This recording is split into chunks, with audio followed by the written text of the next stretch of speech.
Hello, so welcome to a brand new video on my channel, and today in this video I am going to tell you how you can deploy a first smart contract on the Reef chain. Reef stands for reliable, extensible, efficient and fast, and after watching this whole video you will get to know why it is called the same. So without further ado, let's get started. Before writing smart contracts, you need to install this extension, then only you will be able to deploy it on the Reef chain. So I will leave this link down in the description box so you can download it for Chrome or Firefox, or you can use it like me on the Brave browser. After installing the Reef extension, you can click on it and you will see all the accounts which you have, and these numbers are just tokens I have. And if you don't have any account, just click on add account and create a new one. Now I have selected the network as testnet by default, and all the tokens which you can see are of testnet. So if you want to get free testnet tokens, just click on native address, copy it and go to this website.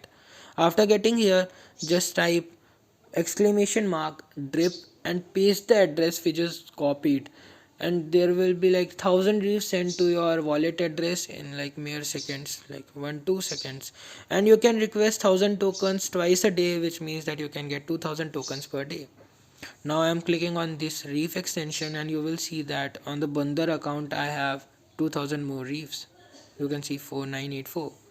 So it was pretty easy and pretty fast, as its name says, reliable, extensible, efficient and fast. So the ID which we are going to use for deploying our smart contracts as well as for testing them is Remix ID or Reef Remix ID. And if you don't know what Remix ID is or what an ID is, then it stands for Integrated Development Environment, where you can write your smart contracts and basically deploy and test them. So it provides an environment where you can deploy and test your smart contracts basically. Apart from all that, we have 2000 Reef tokens which we are going to use. So the first thing you have to do is make a new file, and we are naming it flipper.sol. All the solidity files ends with .sol extension, and we are going to make our smart contract from scratch. So the first thing you have to do is add an identifier or license identifier, because if we don't add it, the solidity script will throw warnings for us. After declaring the identifier, we need to specify the version of Solidity which we are going to use. Remember to always use the latest version of Solidity, because prior ones might have some vulnerabilities which might be exploitable by hackers. So to define the Solidity version, just write pragma solidity and the version. And to make a contract, you just have to write contract, the name of contracts, and the contract is built. Now we are going to add some variables as well as functions which will make our smart contract some intelligent, or it will add some functionality to it. So I will make a variable which is going to be val, and this variable is going to hold some boolean value, and we will click a button, it will change its value from, like, it will toggle it. If it is false by default, then it will change it to true, and if it is true by default, then it will change it to false, and so on and so forth. So we have to write a function which is constructor, and the constructor is a function which runs every time the script is deployed. So constructor and then val is equal to false. Now we are going to write a function which is toggle, and the visibility is going to be public. Now what this toggle function will do, it will revert, or it will invert the value of val. So there is some error. Okay, so convertible to accept. Okay, so by mistake I wrote string, instead it should be bool or boolean. So now we just have to compile it, and as you can see that it has successfully compiled. Now click on deploy and run, and here you can see that mainnet is selected by default, but we are not going to deploy on mainnet because it will cost us money. Okay, so now testnet has been selected. Now I have to select the address from which I have to deploy. So I will choose this Bandar account, and I have 4964 Reef tokens. So after deploying this smart contract, they will reduce to some value. So I have to sign this contract, sign the transaction, and so now you can see that the transaction is successful, and the amount of Reef tokens in my wallet has reduced to 4947, which means that a transaction was successful. tab by mistake, so now we are here again.